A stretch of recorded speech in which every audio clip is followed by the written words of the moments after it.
There are people who only need one sentence.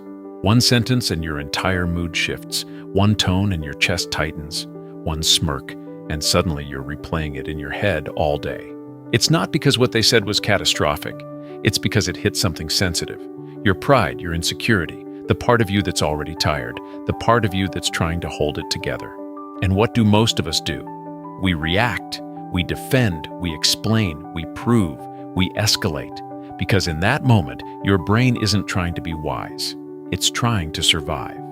When someone speaks in a way that feels disrespectful, your nervous system doesn't categorize it as just words. It often registers it as a threat. And once your system switches into threat mode, reaction becomes automatic.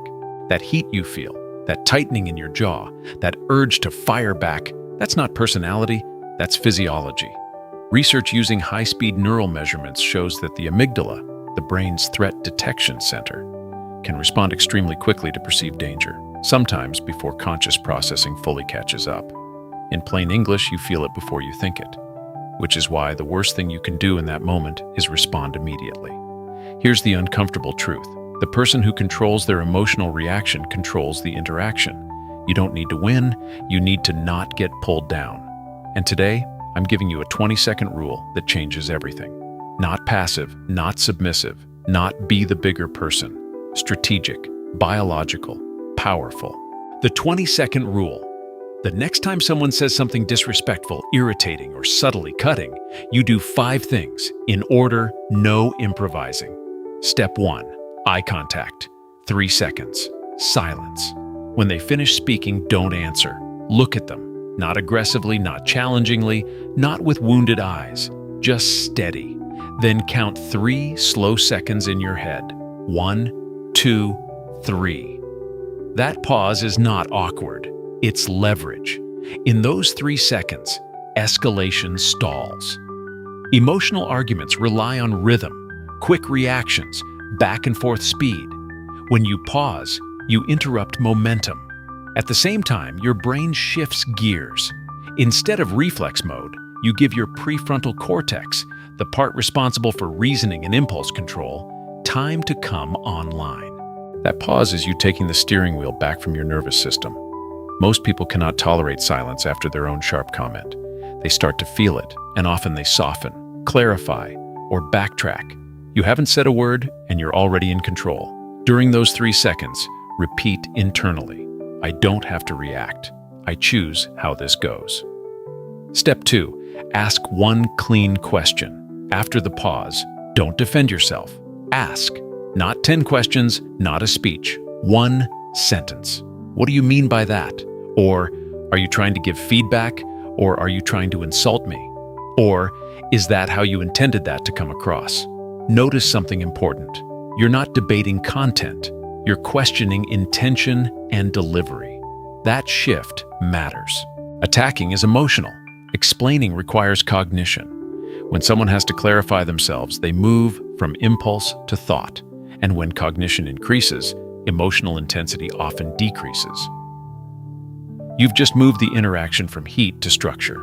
If they dodge, you see their game. If they double down, you see their character. If they soften, you preserved the relationship, all without escalating.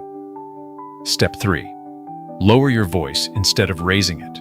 If they get louder, your instinct is to match volume. Don't. Lower yours. Speak about 10% slower. Exhale before you respond. Keep your tone measured. Emotional states are contagious. Humans naturally mirror the intensity of those around them. If you escalate, both nervous systems rise. If you decelerate, the interaction often follows. Lowering your voice is not submission, it's regulation. And regulation is dominance over yourself. When you slow your breathing, you activate your parasympathetic nervous system, the part responsible for calming and stabilizing the body. This is not motivational advice, it's neurobiology. You are shifting the room's energy by shifting your physiology first. Powerful people do not rush their words. Step 4. Absolute neutral face. No smirk, no sarcasm, no eye roll, no visible hurt or civil hurt. Micro-expressions matter. Even subtle facial cues can be interpreted as challenge signals, and once the other person senses challenge, they escalate to maintain status.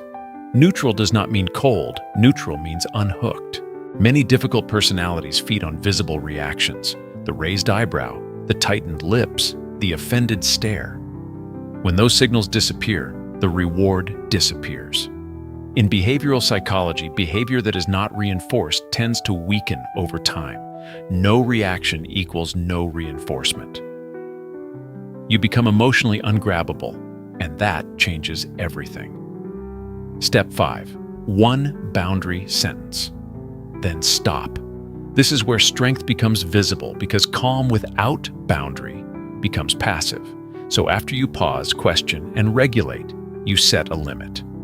One sentence. That tone doesn't work for me. If you want to talk, we'll do it respectfully. Or I'm open to feedback. I'm not open to personal attacks. Or I'm going to step away from this conversation if it continues like this. Notice what you're not doing. You're not insulting back. You're not over-explaining. You're not justifying your worth. You're setting terms.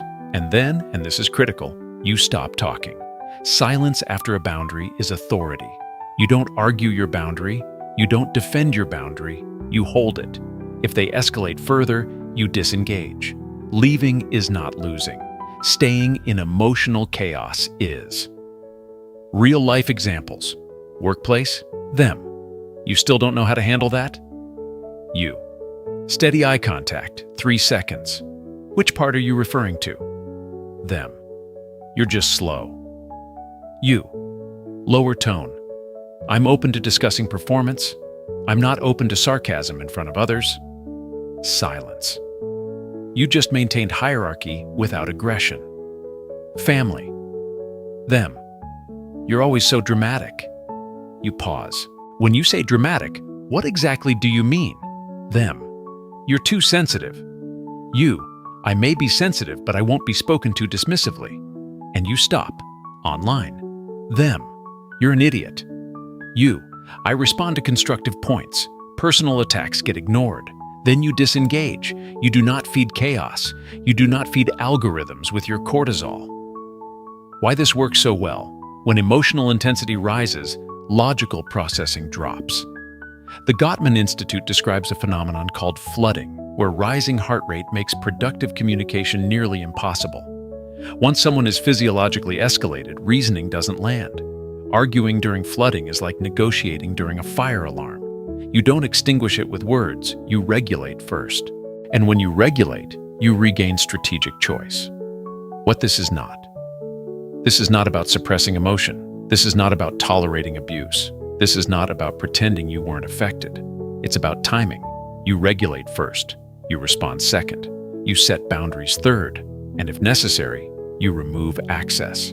That is emotional maturity with backbone. The 5-step formula. Memorize this. Eye contact. 3 seconds. Silence. One clean, clarifying question. Lower your voice. Slow your breath. Neutral face. One boundary sentence, then stop. You do not win arguments by overpowering. You win by not being destabilized. Calm is not weakness. Calm is controlled strength. And sometimes the most powerful response to disrespect is composure. Because when someone cannot provoke you, they lose access to your emotional leverage. And that is real authority. If this resonated, save it. And if you want advanced boundary scripts for specific personality types, sarcastic, manipulative, passive-aggressive, workplace aggressive, comment control, you deserve peace, not a nervous system hijacked by someone else's bad behavior. And from now on, you don't react. You respond. That's the difference.